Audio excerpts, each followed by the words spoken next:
டே 3 நம்ம வந்து priority task என்ன, ஹார்ட் டாஸ்க் என்ன, எப்படி நம்மள ஹார்ட் ஒர்க் பண்றது அந்த டாஸ்க்ல அப்படின்னு நம்ம சொல்லியிருந்தோம். ஸோ அந்த ஹார்ட் டாஸ்க் என்ன ப்ரையாரிட்டியான டாஸ்க் நம்ம எப்படி ஐடென்டிஃபை பண்றது, அதுதான் இந்த வீடியோல நான் சொல்ல போறேன். This is day 4 powerful focus series, right? So இன்னைக்கு நீங்க கத்துக்க போற ஒரு விஷயம் என்ன அப்படின்னா, ப்ரையாரிட்டியான டாஸ்க் எப்படி ஐடென்டிஃபை பண்றது அப்படிங்கிறது, ரைட்?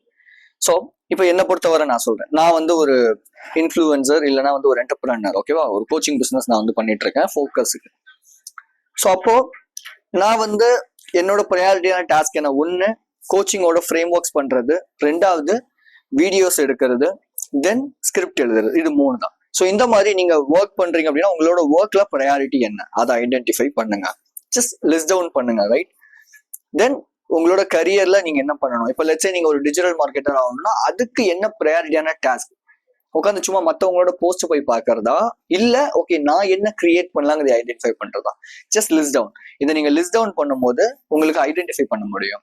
ஸோ நெக்ஸ்ட் டே அடுத்து என்ன பண்ணலாம் ஃபோக்கஸ்டா இருக்கிறதுங்கிறதுக்கு நெக்ஸ்ட் டே சொல்றேன்.